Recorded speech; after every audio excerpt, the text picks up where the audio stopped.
I'd just like to pick up where I was cut off just before. I am looking for parts of clauses in this part that can give me some reassurance about Part 5, and I was looking at Part 560, subclause 6, and that says that the Administrative Secretariat forwards an application to the authority. The Administrative Secretariat must provide a copy of each application to the constable in charge of the police station nearest to the premises or an area in respect of the licence is sought, and the medical officer of health of the district within which those premises or that area is situated, and an inspector and the chief executive of the fire service. Now, that is extremely reassuring that all those organisations and those individuals will be consulted with regard to, and will be aware of liquor licences that have been applied for under this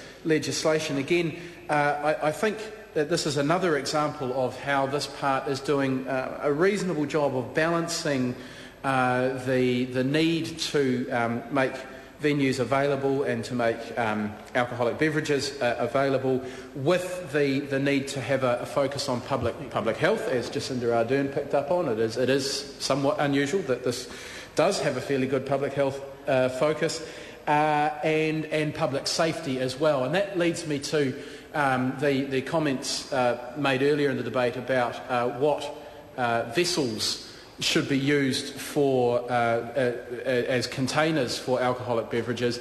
And I do believe, Mr Chair, that the government should have been a bit bolder and resisted the influence of the liquor industry and actually said, yes, it's okay to have alcoholic beverages in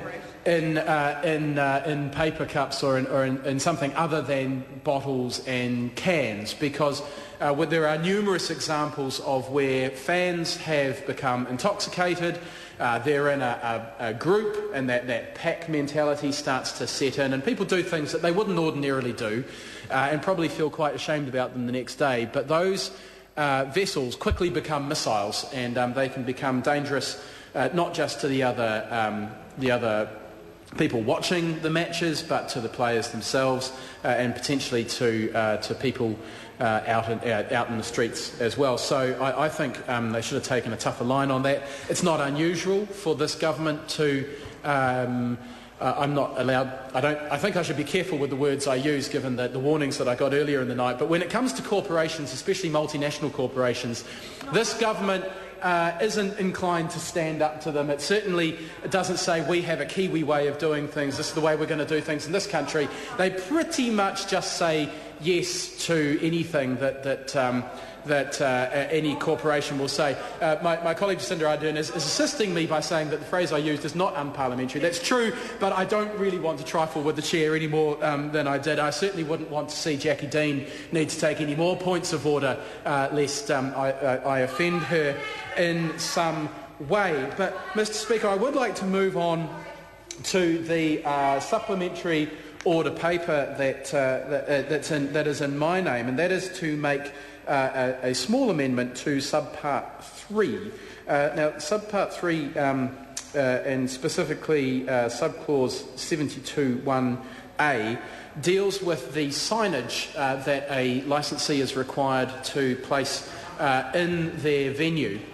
And, Mr Chair, I saw this as just a practical opportunity to improve health and safety for partygoers, for people who are at the venues, by requiring that signage to include transport options that are available nearby the premises for patrons, to encourage them to choose safe transportation. Now, there is a reason why I chose that particular method of mitigating the harms related to alcohol, because a lot of the other ones are already well and truly on display and available to the patrons.